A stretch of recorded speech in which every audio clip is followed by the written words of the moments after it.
Can you imagine a world where we're all represented by a font? Wonder which one I would be. Too straight. No, not in that way, just straight, as in unexciting. Too, Deadpool. Broadway! Now that's the one, now that's the one!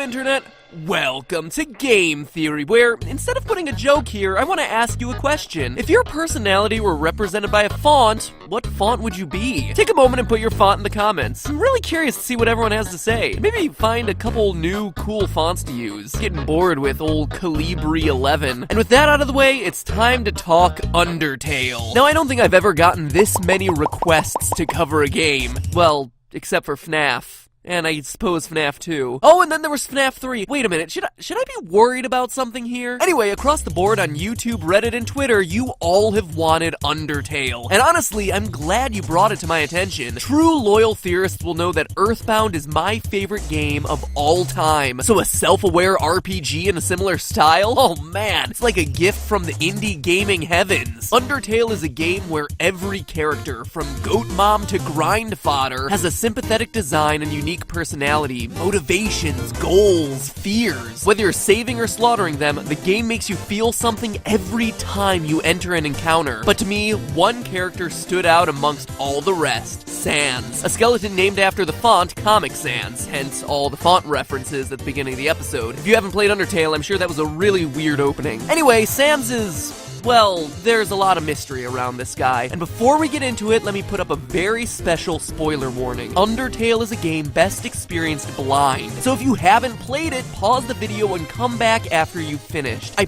promise you won't regret it. Alright, so everyone out of the pool and ready for the adult swim? Good, because I'm feeling pretty determined to get to the bottom of Sans' mystery. So just to recap for those of you who haven't played the game and ignored the spoiler warning or just need a refresher, Sans is one of the two skeletal brothers who appear in the game. His partner is Papyrus, a loud, goofy trap lover also named after a font. But in the world of Undertale, their origins are a big question mark. All that we really know is what's given to us by a shopkeeper in Snowden, who explains that Sans and Papyrus, quote, just showed up one day and asserted themselves. Weird, right? What's more is that while Papyrus is just kinda the goofy sidekick, Sans is much more complex. Sure, he likes fart jokes, but he's also incredibly powerful and deadly serious. Not only is his boss battle the hardest in the game, he's one of the only characters to have knowledge and power over space and time. He often takes shortcuts around the world through ridiculous routes, even walking through walls. He also acknowledges that he's only one of infinite versions of himself, making self-aware commentary of the various timelines that you've played through in the game. He can even count the number of times he's killed you.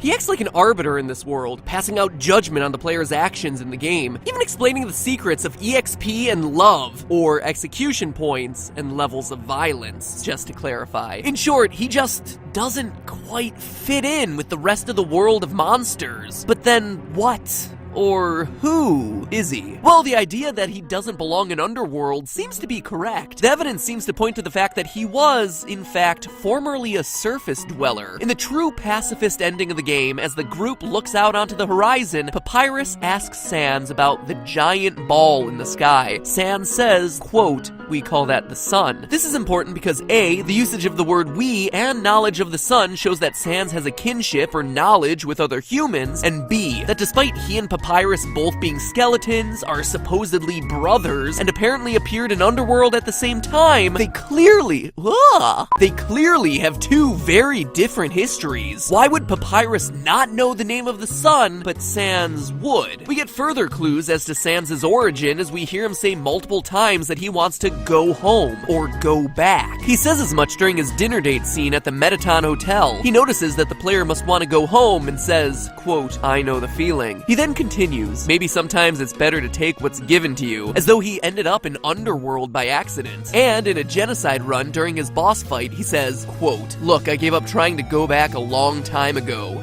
end quote. And before you say he means going back to the surface world, that's clearly not the full story. His very next line of dialogue is, and getting to the surface doesn't really appeal anymore either. Key word here is either. Yes, he seems to hail from the surface and wants to go back, but based on his dialogue, he no longer considers it his home. It's as though the surface world he once knew is gone, as though he's from a different time. It's pretty intriguing. So we're left with a being that appeared out of nowhere, presumably from the human surface, but from a different time period, who seemingly has the power to teleport. That's a lot of questions and not a lot of answers. But here's where things get really interesting. Sans has a hidden workshop that takes a fair amount of searching to find. You could say it takes a lot of determination to unlock. Anyway, obligatory determination references aside, as you start to look for this Easter egg, Sans gives you a key to his room with the words, "It's time you learn the truth." After some searching, you find the workshop, which contains items that leave even more questions. A photo album featuring Sans and a bunch of smiling people you don't recognize, a badge, blueprints with illegible handwriting, and a broken machine hidden behind a curtain. In the latest update, one more detail was added, a hand-drawn picture of 3 smiling faces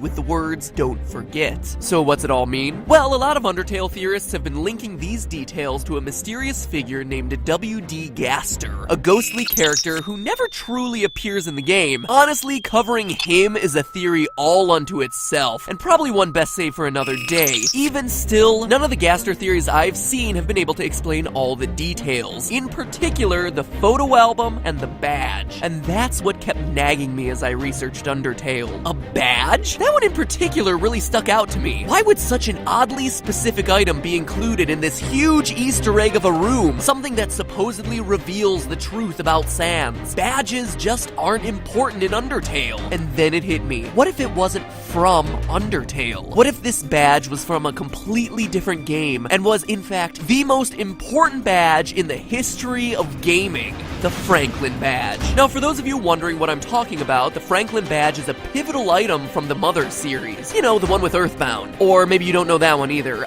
You know, the one that Ness from Super Smash Bros. Yeah, well, Ness is from Earthbound, and Earthbound is the second part in this larger Mother trilogy. Alright? Good. Anyway, the Franklin Badge is a really important part of that series. It gets its start in the very first game and carries through the whole trilogy, saving your life multiple times in the process. It's so important that Nintendo has made it a staple item in the Smash Bros. Series. So I asked myself, what if the badge in Sans' drawer was that exact badge? Well, first off, it'd make Undertale connected to my favorite game, thereby making it even cooler. But that's still a pretty big logical leap. I needed more. And let me tell you, as I started looking, more and more pieces started to fit into place. At the end of Earthbound, you're given a photo album covering your adventures throughout the game. To me, it's one of the best, most satisfying endings in gaming to look back on your journey in picture form. And what does Sans happen to have in his other drawer? A photo album filled with pictures of Sans with people you don't recognize. Of course, you don't know them. They're not characters present in Undertale. And note the word that's used here. People you don't recognize, not underworld monsters. So that's 2 items oddly linked to the Mother series, but then how do the blueprints and broken machine fit in? Well, in the final stretch of Earthbound, Ness and his 3 friends must travel to the past in order to have their final battle against the evil alien Gygus. To do that, Dr. Andonuts, remember him by the way, he's gonna be important later, with the help of the science geniuses Apple Kid and Mr. Saturn, create what's known as the Phase Distorter, a machine that allows people to travel through time and space. Except, it comes with a cost. It can't transport organic material. As a result, the young heroes must put their souls into robotic bodies to use the machine and thus save the world. I played this game back in 1997, and I'm not ashamed to admit that when I first saw this scene, I cried. It's devastating. Dr. Andonuts says goodbye to his son. These characters that you've grown to love and care about are suddenly promising to sacrifice their lives. For all they know, there's no possibility of them being able to come back home. It's this incredibly dark departure in the final moments of what was otherwise a fun,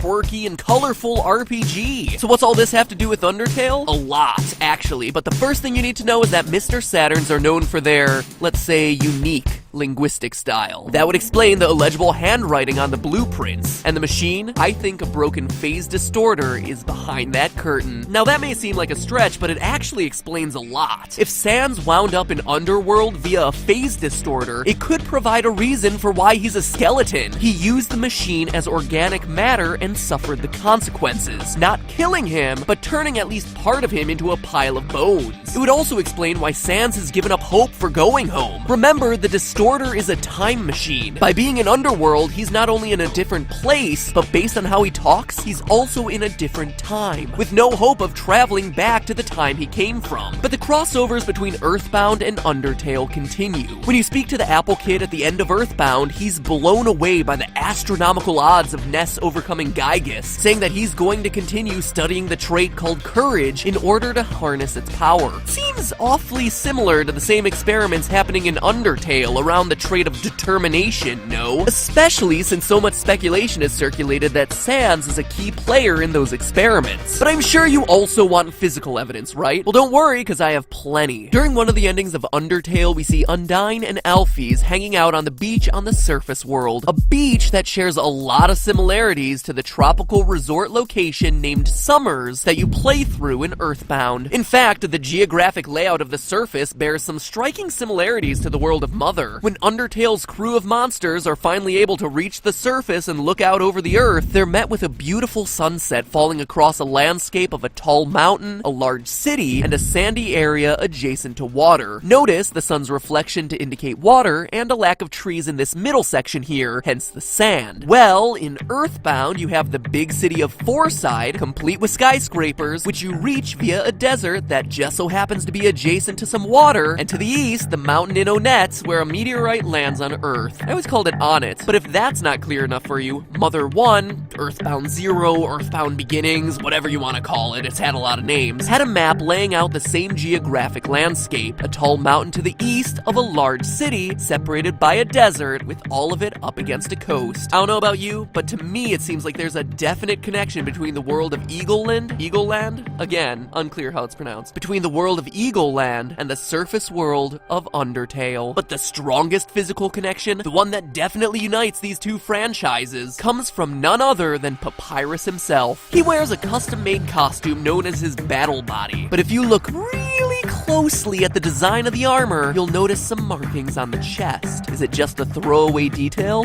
Oh no! That right there is an exact match to the ones that appear on the chests of Starman, the most iconic enemy of Earthbound. And look at the way he stands. I always thought it was awkward until I looked at the two characters side by side. Papyrus's curved arm and hand is a direct match to the curved arms of the Starman in the Mother series. In short, we have some incredibly strong proof that the Earthbound universe is somehow connected to the Undertale world, which brings us back to our initial question: who is Sans? Well, what if we took it one final step and said that Sans happened to be Ness from Earthbound, sent through the phase distorter during a test of courage, carrying the Franklin badge and his photo album in his trusty backpack. Not only do all the items in the workshop suddenly fit, but so does Sans' behavior. Remember, Sans can seemingly teleport, and Ness just so happens to have the PSI ability to teleport. Now look at the way Sans always stands, hands in his pockets, directly facing the camera. It's a very similar stance to how Ness is depicted standing in most marketing for the game. It even explains why Sans bleeds when you finally hit him. He is, or at least was, a human. Oh, and finally, Sans is only one letter removed from being an anagram for Ness. That's just a fun one. I thought it was worth mentioning. But if there was any doubt, we have to look no further than the creator's previous work. Toby Fox, the man behind Undertale, had previously worked on a Halloween hack for Earthbound. But this just wasn't a simple reskin. The Halloween hack tells the tale of Dr. Andonuts after the events of Earthbound. Remember, I pointed him out? He's the one who made the phase distorter. In Toby Fox's version of the story, we see that after Gygus' defeat, the souls of the kids never return home. Instead, by going to the past to defeat Gygus, they create a new timeline that they're stuck in. As a result, Jeff never reunites with his father, Dr. Andonuts. And Dr. Andonuts goes crazy with guilt because he's the one responsible for creating the time machine and extracting the souls of his son and his son's friends to send them back to what he assumes was their death. In his mind, he killed 4 kids, and in Toby Fox's game, he's lost his mind trying to deal with that guilt. I'm telling you, this hack is dark. But that said, you see a lot of Undertale in this game. The appearance of amalgamates, the first use of the awesome song Megalovania, the prototypes for Flowey, and the theme of having the choice to be non-violent in an RPG, sparing your enemies. But then why's all this matter to the theory? Well, remember, in Toby Fox's version of the story, the kids don't come back. They're stuck in the past with no hopes of getting home, just like Sans. And in the hack, one character is oddly missing, with no explanation as to why. Ness. Presumably in this timeline, his soul is in a different place than his three friends. Which brings us back to Undertale. 3 faces with "Don't Forget" written on it. It's Ness trying to remember his 3 friends. In short, Undertale is a continuation of Toby's version of Earthbound, with Ness never being able to get home, adopting the name Sans, and accompanied by Papyrus, a former Starman, an alien force able to speak English and still equipped with his armor and signature posture, but without any knowledge of earthly things, like the sun. The pieces all just seem to fit. And all we need is an appearance from Pokey/Porky, and we've got ourselves a true sequel. But hey, that's just a theory. A game theory. Thanks for watching. Now go forth with that knowledge and try to tell me who Gaster is. Don't worry, I'll be looking too. I have a few more Undertale theories in the works, as well as a deadlock, and then there's Goomba with another culture shock on the game, so if you're into the franchise, make sure you subscribe to get notified of those videos as they come out over the next few weeks. And hey, if you're interested in learning more about the Earthbound Halloween hack and its role as a precursor to Undertale, we're currently playing through it live. Our next session is Wednesday at 4:00 p.m. Pacific time, right here on this channel. So check it out. It's super creepy, but also super fascinating to see the inner workings of Toby Fox's mind. And if you want to catch up with what you've missed, boom, here's a link. I think that this clip really sums it up best. Hell yes, Mexicans! Or if you want to learn more about my favorite game, Earthbound, click right here. It's an old theory I did about the true meaning of the game, with an emphasis on old. So go back and laugh at how bad my editing and voiceover was. It's pretty funny to look back. But honestly, the message about the beauty of Earthbound is just as relevant as ever. Hopefully, by you guys watching this episode and maybe clicking over to watch that episode, I can share with you my all-time favorite game, and quite honestly, one of the best games ever created. But now, if you'll excuse me, I've got to go track some human migratory patterns across southeastern Asia. So I'll see you guys next week.